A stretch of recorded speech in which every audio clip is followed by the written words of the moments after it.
All right, so I have three of the best dividend stocks with high yields and very financial stable companies. And these also have really good growth potential. And that's why I like these companies, because if I can pick a company that's growing, well, over time, their price to earnings ratio compared to the price that I bought them at is going to go lower. Their earnings are going to go higher, and their dividend is going to go higher. So the first one is the cheapest, which is Intel. Now, Intel is currently trading around $37 right now, so it's a pretty cheap stock. They're a semiconductor company, and it's also one of the largest and most dangerous semiconductor competitors in the market. I was reading AMD's 10K annual report for 2016, and for one of their first sections, there's an entire part of their 10K that's devoted to how Intel is a huge threat to them because of their aggressive business practices and their control of the market. So, okay, that's one thing. So Intel is high competition. And right now, semiconductor companies are huge for the future.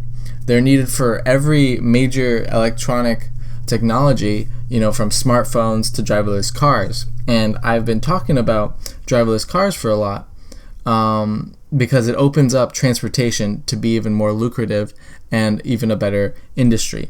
And Intel actually started Intel's autonomous driving garage with a partner of BMW.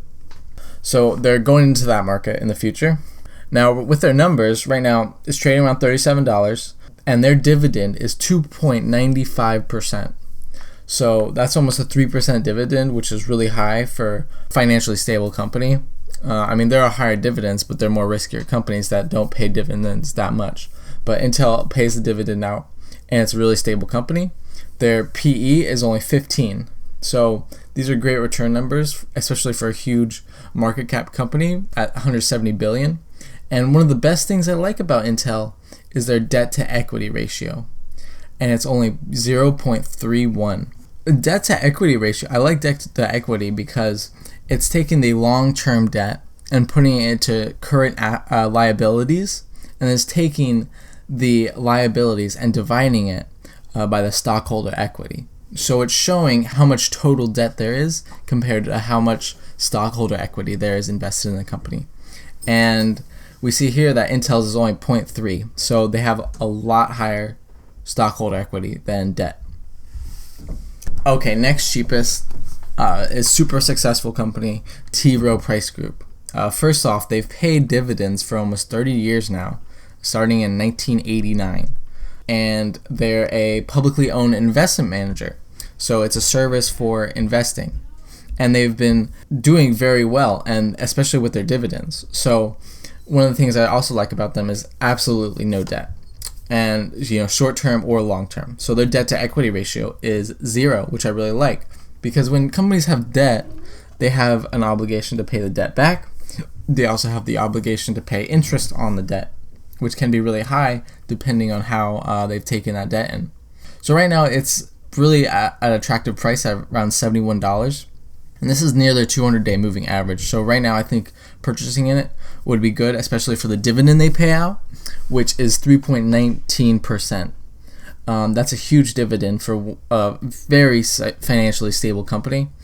And also, one of the best things I like about them is that they have consistent earnings per share growth at around 3% per quarter and by year. So I like seeing growth, low debt, and a high dividend around 3%. And this is one of the companies that would be. Okay, next and last one, I have mentioned it before, it's UPS. So we have all used UPS. They're a huge company. They're not going out of business anytime soon. Their market cap is around 90 billion last time I checked. They have also consistent quarterly growth at 13%. And I like growth because if you purchase it now and you have earnings growth over time, well, the price to earnings ratio is going to go down if you use your purchase price. And so if you can buy UPS now and in the future they have higher earnings, well then your price to earnings ratio is going to go down to maybe 12 or 10, which is awesome to have. And they also pay a dividend now. So their dividend is 3.11%. It's a really high dividend for another financially stable company. and it is also attractively priced currently. It's around their 52-week low, and it's around 107. It's hovering, and it's been around 107 for a while now. Now, there are some downsides to UPS. They do pay that 3.11%, but they do have $16 billion in debt.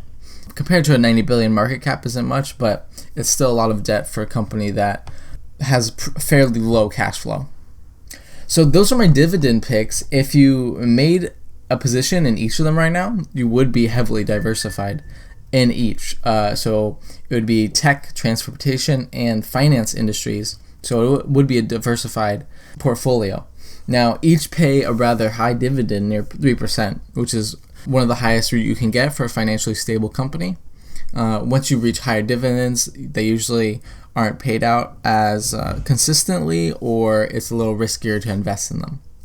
So these are all financially stable. They have relatively low debt, at least except for UPS, but they're a strong investment for any dividend portfolio, especially my own. So make sure you hit the like button, subscribe to get notifications, and share this video with your friends, because getting friends into the stock market with dividend stocks is usually the best way to get people interested, because that's cash right into your portfolio.